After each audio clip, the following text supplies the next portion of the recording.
भोलिन्टियरको cash नलागेका साथीहरूलाई भोलिन्टियरको cash नलागेका साथीहरूलाई यो ट्रेनमा नराखिदिनको निमित्त पनि अनुरोध गर्न चाहन्छु।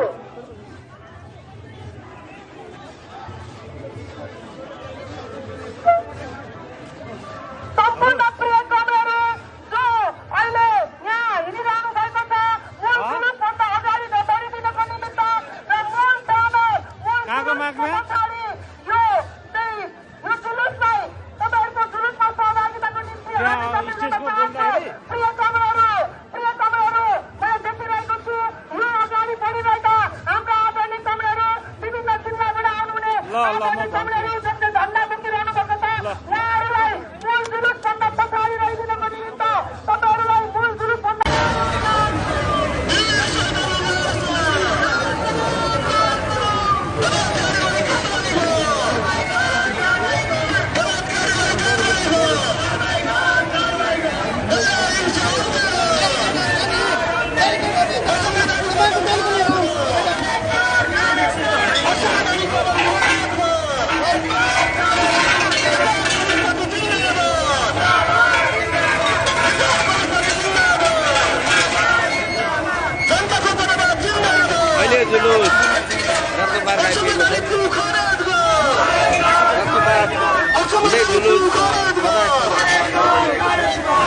जुलूस सम्पूर्ण कर्मीहरू भोलिन्टियर नराख्नुहुने सम्पूर्ण अगाडि रहनुहुने कर्मीहरूलाई अगाडि बढिदिनको निमित्त अनुरोध गर्न चाहन्छु र गाडीलाई पनि अगाडि बढाइदिनको निमित्त अनुरोध गर्न चाहन्छु र त्यो चुनाव रहनुहुने सम्पूर्ण नेपाली जनतामा न्यायप्रेमी जनता संविधानको रक्षा गर्नको निमित्त उपस्थित सम्पूर्ण प्रदर्शनकारीहरू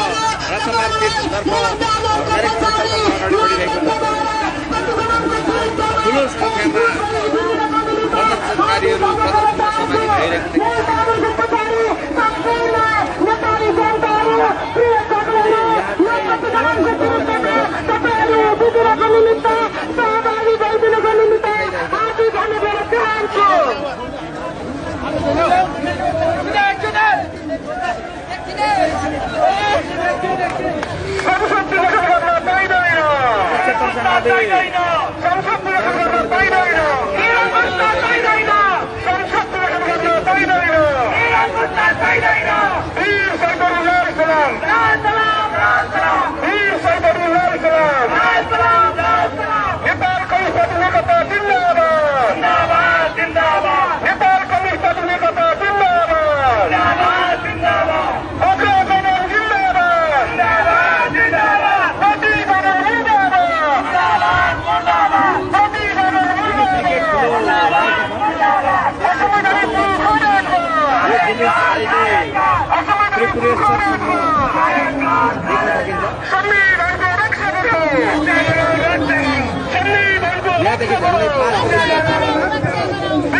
कहाँ गो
भ्रष्टाचारी कमिसनको मुर्दाबाद संविधानको रक्षा गर्नु संविधानको रक्षा गर्नु पार्टी बिनाको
आवाजलाई ख्याल गर्दै सर डिस्टेन्स मेन्टेन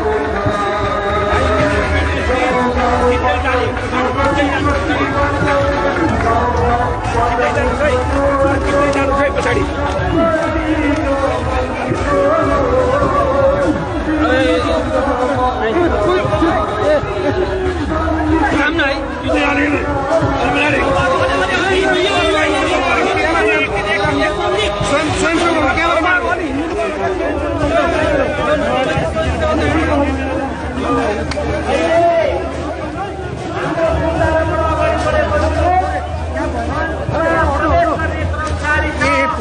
हामीले देखिरहेका छौँ अहिले नम्बरमा अगाडि भाग आइसकेको छ।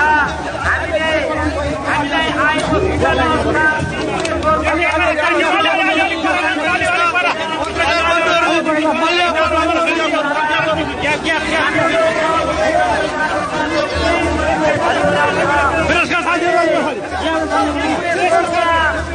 अहिलेको जुलुसको अगाडिको भागले आइरहेको छ।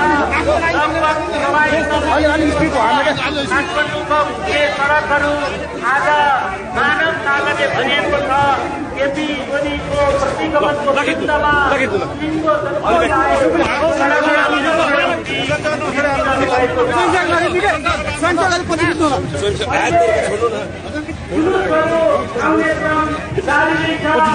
जुलुसले नाराहरू झुकाइरहेको छ।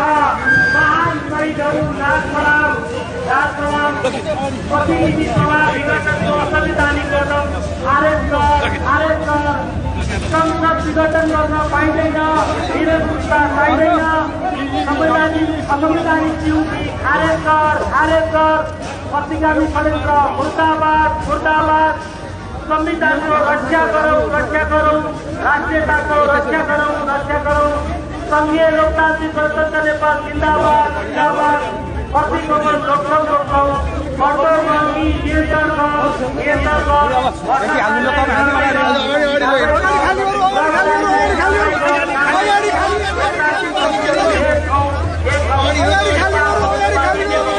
जिन्दाबाद भन्ने नारा खड्किरहेको छ। उपत्यकाको सबै स्तरहरू मानव जनसागरले भरि गराउँछ। केपी ओलीको प्रतिगमनको विरुद्ध आज विश्व देश आन्दोलन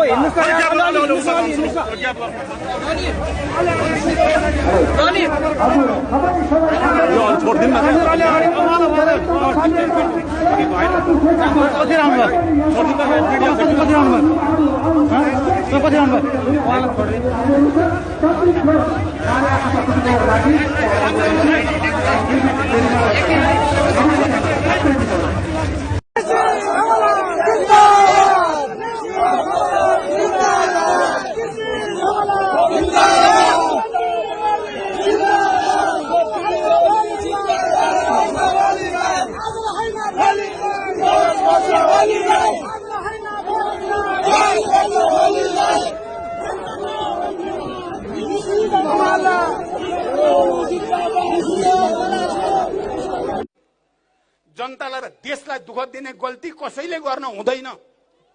आज यो लाखौं जनताको यो आवाजलाई सबैले, मलाई त विश्वास छ, फेरि हुन त मैले बोल्दाखेरि अपमान भयो पनि मैले कहिले अपमान गरेका छैन। अदालतप्रति भरोसा छ भनेछु, आज पनि भनेको छु, छिटो गरिदेऊ भनेको छु। बरु गर्ने त्यही हो, छिटो गर। निर्वाचन आयोग खुट्टा नकमाऊ, काइते कुराको पछि नलाग मात्रै भने हो। हामीले ठगी धन्दाको पछि लाग्ने, निरंकुशताको पछि लाग्ने, लोकतन्त्र मास्न खोज्ने, 70 वर्ष लडेर नेपाली जनताले ल्याएको लोकतन्त्रको घात गर्न खोज्ने र अझ उसैले धम्की दिने, अनि जनताले सहन्छ। त्यसो भएर आदरणीय जनसमुदाय, तपाईहरू अब धेरै बेर पनि भयो, आज कुराहरू पनि हामीले धेरै सुनायौं पनि। हाम्रो सपना पनि मैले भने एउटा समृद्ध नेपाल, सुखी नेपाली भनेर जे भन्न खोजेको झलनाथजीले बनाउनु भएको नारा रहेछ त्यो हामी सबैको सपना हो त्यो। र मलाई खुसी छ अहिले युवाहरू पनि यो आन्दोलनमा जसरी जोडिनु भएको छ र युवाहरूको निम्ति हामीले केही गर्ने संकल्प, हामी बुढाहरू, बुढै त भन्न अलि मिल्दैन कि, पनि जे संकल्प लिएका छौं हामीलाई चाहिएको छैन। तपाईहरू ढुक्क हुनुहोस्, फटाहरूले कुर्सीको लागि भनिदिन्छन् अनि कहिलेकाहीँ तपाईँहरूको दिमाग पनि खै कुर्सीको लागि गरे हुन् कि भन्ने पर्दो हो होइन। चाहिए छैन कुर्सी, हामीलाई यो राष्ट्रको हित चाहिएको छ, यसको प्रतिष्ठा चाहिएको छ, जनताको हित चाहिएको छ, जनताको मुक्ति चाहिएको छ। यो संविधानमा जति व्यवस्था छ त्यो अनुसार कार्यान्वयन चाहिएको छ। संघीयता, समावेशिता, समानुपातिकताको ठिक ढङ्गको कार्यान्वयन चाहिएको छ। महिलाहरूलाई 33% को व्यवस्था गरिएको छ। हाम्रो लक्ष्य त 50% होस् भन्ने छ हाम्रो लक्ष्य। त्यहाँसम्म जान हामीले चाहेका छौँ, अरूले चाहेका होइन, हामीले चाहेको हो यो कुरा। यो देशका मधेसी, आदिवासी, जनजाति, दलित, महिला, मुस्लिम, सबै शेर्पा, सबै कम्युनिटीलाई सम्मान चाहिन्छ भनेर लडाई हामीले लडे हो। त्यसो भएको हुनाले म यहाँबाट फेरि एकचोटि हाम्रा सम्मानित संवैधानिक निकायहरूले स्वतन्त्र ढङ्गले विवेक प्रयोग गरून्, कसैको डर धाक धम्की नहेरुन्, जनताको अनुहार हेरुन्, जनताको भावना पढुन्, यति हो अनुरोध। र केपीजीलाई चाहिँ के हो भने अर्को पटक फेरि 10 लाख जनता लिएर बालुवाटा र सिंहदरबार घेर्न आउन नपरोस्। धेरै धेरै धन्यवाद आदरणीय जनसमुदाय र कमरेडहरू। यो लडाईँ हामीले जित्नै पर्छ, हामीले जित्छौँ, नजितेसम्म हुँदैन। चुनावी केपी को चुनावी नौटंकी हुनेवाला छैन, त्यसको भ्रममा कोही नपरौं। र अन्तिममा म के भन्छु भने लोकतान्त्रिक आन्दोलनको नेताको छवि बनाएको नेपाली कांग्रेस र संघीय लोकतान्त्रिक गणतन्त्रको छविको पक्षको छवि बनाएको जनता समाजवादी पार्टी लगायतका पार्टीहरू अब कुनै भ्रममा पर्न आवश्यक पनि छैन, कन्फ्युजन पनि हुन पर्दैन। हामी सबैले भनेकै छौं असंवैधानिक र अलोकतान्त्रिक। म के भन्न चाहन्छु भने शान्ति सम्झौतामा हस्ताक्षर 7 दलको तर्फबाट गिरिजा प्रसाद कोइरालाले गर्नु भएको हो र यो संविधान सभाबाट पहिला संघीय लोकतान्त्रिक गणतन्त्रको घोषणा गर्ने कामको नेतृत्व पनि प्रधानमन्त्रीको रूपमा गिरिजा कोइरालाले गरेको हो। नेपाली कांग्रेसका सबै नेता कार्यकर्ताले सम्झिनु भएकै होला नि यो कुरा। अनि यही संविधान हो जुन संविधानले प्रधानमन्त्रीलाई विशेष अधिकार दिन हुँदैन भनेर चाहिँ बनाइयो। त्यो संविधान बनाउने बेलामा पनि नेपाली कांग्रेसकै प्रधानमन्त्री सुशील कोइराला हुनुहुन्थ्यो। तपाईहरुले बडो चाहिँ चलाखीका साथ भन्नुभएको थियो फादर अफ कन्स्टिट्युसन सुशील कोइरालाजीलाई। अहिले गिरिजा बाबु नि हुनुहुन्न, सुशील कोइराला नि हुनुहुन्न, अहिले शेरबहादुरजी हुनुहुन्छ। अब तपाई शान्ति सम्झौता गर्ने, संविधान सभा गर्ने, संघीय लोकतान्त्रिक गणतन्त्र गर्ने, संविधान निर्माणमा तपाई पनि नेता हो। यसको घात हुँदाखेरि त्यो लोकतान्त्रिक पार्टीले अब संयुक्त आन्दोलन गर्ने र यो केपी को निरंकुशतालाई सदाका लागि परास्त गर्ने र यो देशमा लोकतन्त्र अब चाहिँ खतरामा छैन भन्ने पुष्टि गर्ने बेला नेपाली कांग्रेसलाई यो अवसर हो। नेपाली कांग्रेसका नेता साथीहरू कार्यकर्तालाई म अपिल गर्न चाहन्छु यो अवसर गुम्न नदिनुहोस्। हामी तपाईहरुसँग हातेमालो गर्न तयार छौं। लोकतन्त्रको निम्ति, गणतन्त्रको निम्ति, संविधानको निम्ति। म सबै अन्तर्राष्ट्रिय हाम्रा मित्र देशहरू, खास गरी हाम्रा छिमेकी, संसारकै सबभन्दा ठूलो लोकतन्त्र भन्ने छिमेकीहरूबाट हामी यो लोकतन्त्रको नेपालमा हत्या भइराखेको छ। यो लोकतन्त्रको हत्या भएको बेलामा हामी सबै संसारभरिका लोकतान्त्रिक मूल्य मान्यतालाई समर्थन गर्नेहरूबाट सहयोग र सद्भाव चाहेका छौं। दायाँ बायाँ हुने छैन भन्ने भरोसामा छौं हामी। म यो पनि भन्न चाहन्छु, म अब अन्तिममा फेरि अन्तिम पनि 2-3 चोटि हुन लागिसक्यो। अन्तिममा यो सभामा जुन सक्रियताको साथ जिम्मेवारी पूर्वक र विशाल पैमानामा जनसागरै काठमाडौँमा देखाइदिनु भयो, त्यसको लागि पार्टीका सम्पूर्ण नेता कार्यकर्ताहरू र आदरणीय जनसमुदायलाई पार्टी केन्द्रको तर्फबाट हार्दिक बधाई, धन्यवाद र सम्मान व्यक्त गर्न चाहन्छु।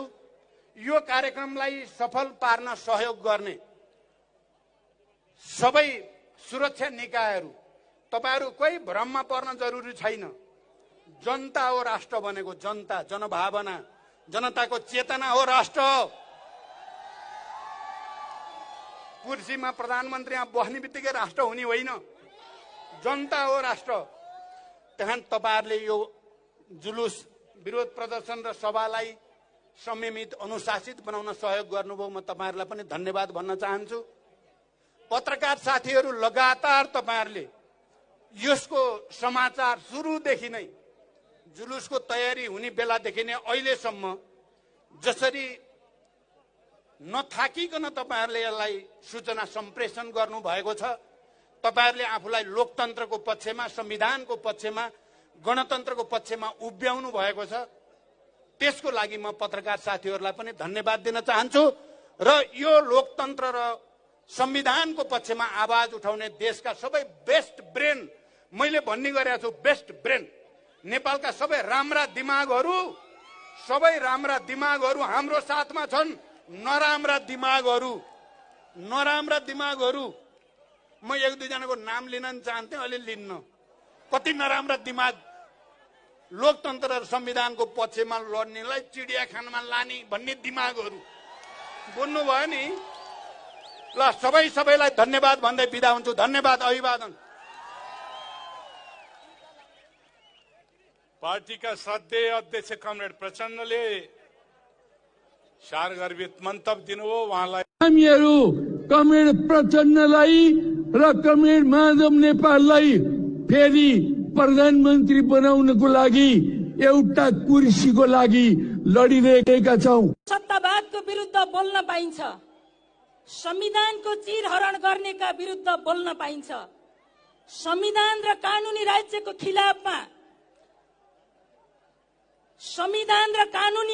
खिलाफमा सेटिङ र बन्द कोठाभित्र भएका अँध्यारा षड्यन्त्रको विरुद्ध बोल्न पाइन्छ। 2007 सालदेखि 2046 साल 2062-63 सालसम्मका ऐतिहासिक क्रान्तिहरूले भन्छन् नागरिकहरू सार्वभौम सम्पन्न हुन्। त्यसकारण नागरिकको बोल्न पाउने अधिकारलाई कसैले पनि कुण्ठित गर्न सक्दैन। त्यसैले बोल्न पाइन्छ। हामी यहाँ छौं, यो हामीले ल्याएको व्यवस्था हो। आज दरबारमा जस्तै रजाई गर्नेहरू संघर्षका कठिन दिनहरूमा कहाँ थिए दुनियाँलाई हिसाब किताब थाहा छ। त्यसकारण हाम्रो व्यवस्थाभित्र, हाम्रो रगत र पसिनाभित्र, हजारौं शहीदको बलिदानभित्र, हजारौं घाइते र बेपत्ता परिवारको बलिदानीभित्र प्राप्त गरेका यी उपलब्धिलाई एकै रातमा एउटा जंगी कागजी बादशाहले च्यातचुत पारेर संविधानको बरखिलाफ गर्ने प्रणालीको विरुद्ध बोल्छौं। हामी बोल्न जन्मेका हौं, नागरिकको सार्वभौम अधिकारलाई रक्षा गर्न बोलेका हौं। त्यसकारण आज हामी यहाँ छौं।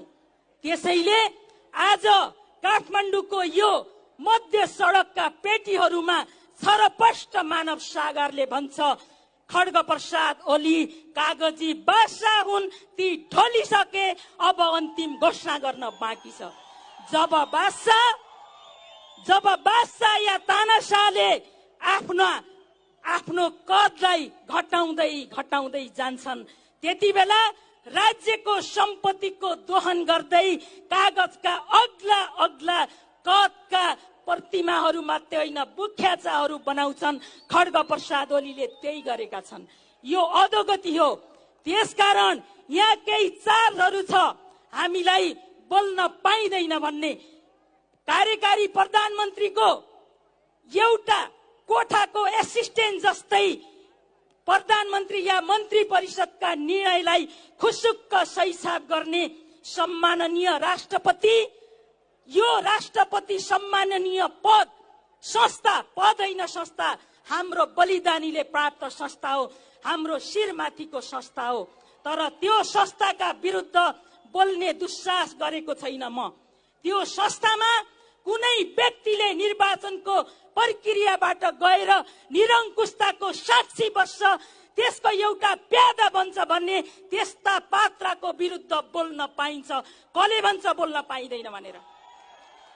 एउटा खलपात्रको विरुद्ध बोल्दै गर्दा एउटा खलपात्रको विरुद्ध बोल्दै गर्दा कसले भन्छ यहाँ महिला अस्मिता मिचियो भनेर बोल्न पाइन्छ? महिला अस्मिता त त्यति बेला बलात्कृत भएको छ जहाँ भागीरथी भट्ट जस्तै, निर्मला पन्त जस्तै कलिला किशोरीहरू, बालिकाहरू बलात्कृत र हत्या भएका छ। त्यति बेला महिला अस्मिता बेचिएको छ, बलात्कृत भएको छ, खण्डित भएको छ। त्यसकारण एउटा तानाशाह बन्दै गरेको, एउटा अहंकारी, एक प्रकारको कसैलाई सबै कुराको सर्वज्ञानी अहंकारी सन्की प्रधानमन्त्रीको प्यादा बन्ने व्यक्तिका विरुद्ध बोल्न पाइन्छ। यहाँनिर महिला अस्मिताको प्रश्न आउँदैन, कुनै पनि पदमा लिङ्ग हुँदैन, त्यो सार्वजनिक पद हो, त्यसैले बोल्न पाइन्छ। आज केही 18 वर्षसम्म विद्या भण्डारीले प्राइभेट कम्पनी बनाएको एउटा अनेमा संघ भन्ने संस्था छ, त्यसका सदस्यहरूले महिला अस्मिताको गफ गर्दैछन्। मलाई सुन्न, हेर्न र समाचारहरूमा पढ्न मन छ। भागीरथीहरूका हत्याराहरूलाई कारबाही गर भनेर गृह मन्त्रालय पुगे कि पुगेनन्? मलाई प्रश्न गर्न मन छ। र अर्को कुरा, एउटा सानो निवेदन मात्रै गर्न चाहन्छु कि न्यायालयका बारेमा आज सर्वोच्च अदालतमा संसद विघटनको पक्षमा भइरहेका बहस सुन्दै गर्दा र आजको यो हाम्रो उपस्थिति देख्दै गर्दा संसद पुनर्स्थापना नहुने कुरै छैन। यदि संसद पुनर्स्थापना भएन भने त्यहाँ खड्गप्रसाद ओलीको पक्षबाट प्रतिवाद गरेका विद्वान अधिवक्ताहरूले भने जस्तै प्रधानमन्त्रीसँग एउटा अचम्मको अधिकार मात्रै हुनेछ, जो कानूनमा, संविधानमा लेखिएको हुने छैन। यो व्यवस्थाको हामी खिलाफमा छौं र सर्वोच्च अदालतले कानून सम्बद्ध, संविधान सम्बद्ध फैसला गर्नेछ भन्ने कुराको हामीलाई विश्वास छ। यदि यो विश्वास डगमगायो भने न्यायालय राज्यको शक्ति पृथकीकरण सिद्धान्तको आधारमा बनेको संस्थाको औचित्य समाप्त हुनेछ। र मैले जाँदा जाँदै 1 मिनेटमा भन्न चाहन्छु, यो खड्गप्रसाद ओली व्यक्ति होइन, हामी व्यक्तिको बारेमा लडिरहेका छैनौं। यो संस्कृति हो र प्रवृत्ति हो। कमरेड माधव नेपाल, कमरेड प्रचण्ड, यहाँहरूलाई हजारौं जनताको बीचमा साक्षी राखेर भन्न चाहन्छु, यो लडाई हामी जित्दैछौं, जितिसकेका छौं। अब खड्गप्रसाद ओली प्रवृत्ति कहिले नदोहोरिने व्यवस्थाको सुनिश्चितताका लागि यही मञ्चबाट तपाईहरूले घोषणा गर्नु।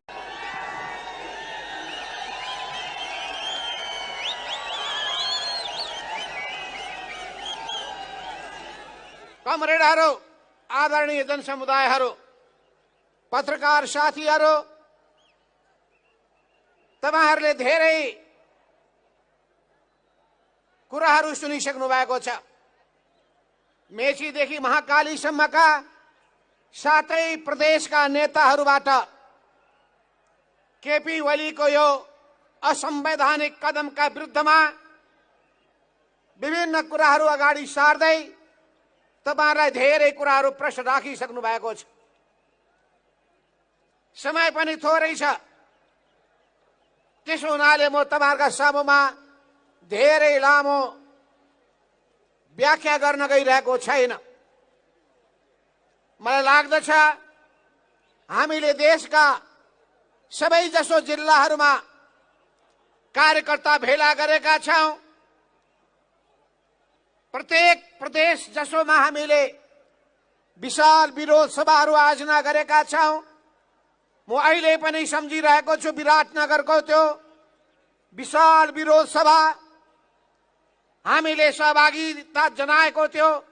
बुटवलको विरोध सभा र चाहिँ विशाल संख्यामा जनउपस्थिति भएको धनगढीको विरोध सभा, सुर्खेतको विरोध सभा, सिराहाको यी कार्यक्रमहरू लगायत ती सबै ठाउँमा जनताको अपार उपस्थिति केपी ओलीले देख्न सकेका छैनन्। यत्रो जनसंख्या सिङ्गो नेपाली जनताको भावनालाई बोकेर आएका लाखौं लाख यी जनसमुदायको भावनालाई केपी ओलीले बुझ्न सकिरहेका छैनन्। केपी ओलीजी, तपाईले मदन भण्डारीको नाम जोप्ने गर्नुहुन्छ। अब त्यो नाम पनि बिर्सिसक्नु भएको छ। अब पशुपतिनाथको मन्त्र जप्न सुरु गर्नु भएको छ। तर पशुपतिनाथले कसलाई माया गर्छन् थाहा छ? जो मानिस असल छ, जो मानिस राम्रो प्रवृत्तिको मान्छे छ, जसले धर्म गर्दछ, पाप गर्नेलाई पशुपतिले पनि माफी गर्दैनन्। चेतना भया, केपी ओलीलाई चेतना भया। संविधान मिच्ने मिचाहलाई, लोकतन्त्रको हत्या गर्ने हत्यारालाई, जनअधिकार कुल्चिनेहरूलाई र आफ्नो सिङ्गो शासनकालमा, केपी ओलीको शासनकालमा भन्ने हो भने अहिलेसम्म 7170 नेपाली चेलीहरू बलात्कृत भएकी छन्। ती बलात्कृत भएकी चेलीहरूको आत्माले के भनिरहेको छ भने, ए ओली, तिमीले कतिजनालाई सजाय दिएका छौ? ए प्रधानमन्त्री ओली, तिमीले कतिजनालाई अपराधीलाई जेलमा कोचेका छौ? तिम्रो संवेदनहीनतालाई देख्दाखेरि यत्रो जिल्ला जिल्लामा घटिरहेको यस्तो बलात्कारका घटनाप्रति तिम्रो असंवेदनशीलतालाई देख्दाखेरि हामीलाई लाज लागिरहेको छ। तिमी जस्ता मान्छे नेपाली आमाले जन्माइन् र त्यो पार्टीले तिमीलाई प्रधानमन्त्रीको पदमा पुर्यायो। आज त्यही पार्टी तिमी सिद्ध्याउन लागेका छौ, त्यही लोकतन्त्र तिमीले समाप्त पार्न लागेका छौ। तिमीलाई धिक्कार छ। आम नेपाली जनताले भनिरहेका छन् केपी ओलीलाई धिक्कार छ।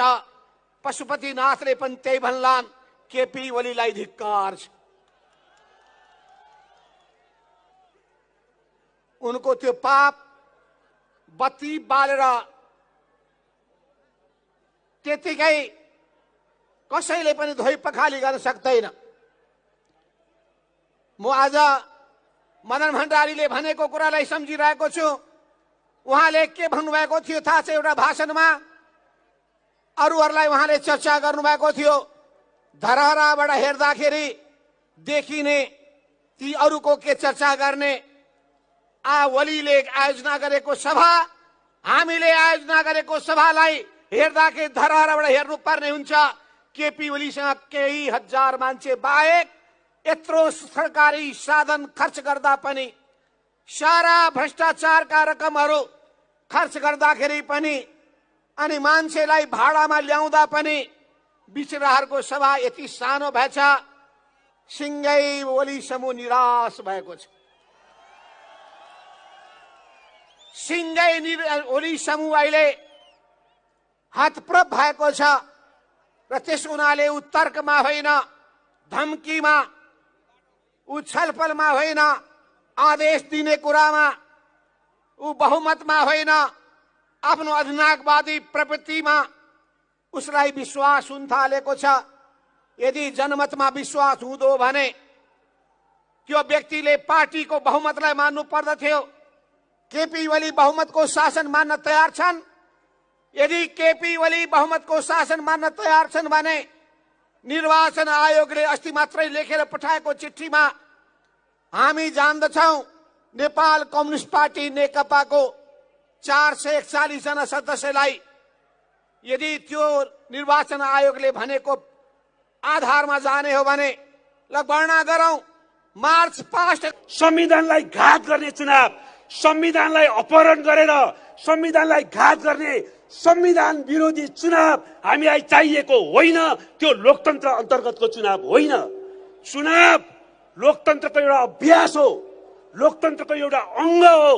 लोकतन्त्रलाई प्रभावकारी बनाउन, लोकतन्त्रलाई सुदृढ बनाउन, लोकतन्त्रलाई कार्यकारी बनाउन चुनाव चाहिन्छ। तर लोकतन्त्रलाई ध्वंस गर्न, लोकतन्त्रको हत्या गर्न चुनाव होइन। यो चुनाव त्यसकारणले वास्तविक चुनाव होइन र यो चुनाव वास्तवमा केपी ओलीले चुनाव गर्न गरेको पनि होइन। चुनाव नगर्नलाई घोषणा गरेको चुनाव र संविधान र लोकतन्त्र विरोधी चुनाव को हामी धज्जी उडाउँछौँ र हामी प्रतिगमन विरोधी आन्दोलनले त्यसलाई सफल बनाएर त्यसलाई खारेज गर्न तत्पर छौं। अहिले तपाईहरुले एउटा ठट्टा केही दिन अगाडि नारायणजी अगाडि सुन्नु भएको थियो होला। त्यो ठट्टा के थियो भने प्रतिगामी शक्तिले नै, प्रतिगामी तत्त्वले नै भनेका थिए यो देशमा लोकतन्त्र अब कसैले खोज्न सक्दैन, लोकतन्त्रको रक्षा त हामी गर्छौं रे। यो भन्दा ठूलो उपहास र ठट्टाहरू के हुन सक्छ? तर यो फाँसीवाद लागू गर्ने, निरङ्कुश तन्त्र लागू गर्ने एउटा नयाँ तरिका हो। विश्वमा अहिले फाँसीवाद दुईटा ढंगले लागू हुँदैछ। एउटा लोकतान्त्रिक प्रणालीलाई सिद्ध्याएर संविधानलाई च्यातेर पुरै खारेज गरेर गरिँदैछ। हाम्रै महादेशमा पनि अहिले तपाई त्यस्तो घटना देख्दै हुनुहुन्छ। त्यसकारण एउटा तरिका त्यो हो। अर्को तरिका हो विकासको नारा दिएर संविधान र लोकतन्त्रलाई पुरै उपहास गरेर संविधानलाई औपचारिक रूपमा खारेज नगरिकन संविधानको धारा र अक्षरहरूमा कालो मसी पोतेर लोकतन्त्रलाई धज्जी उडाउने, हत्या गर्ने नयाँ तरिकाले फाँसीवादको विकसित हुँदैछ। केपी ओली फासिस्ट हुन्। केपी ओलीले यो दोस्रो तरिकाद्वारा नेपालमा फाँसीवादको अभ्यास गर्दैछन्। हामी नेपालमा कुनै पनि हालतमा फाँसीवाद सहने छैनौं। फाँसीवादको परास्त फाँसीवाद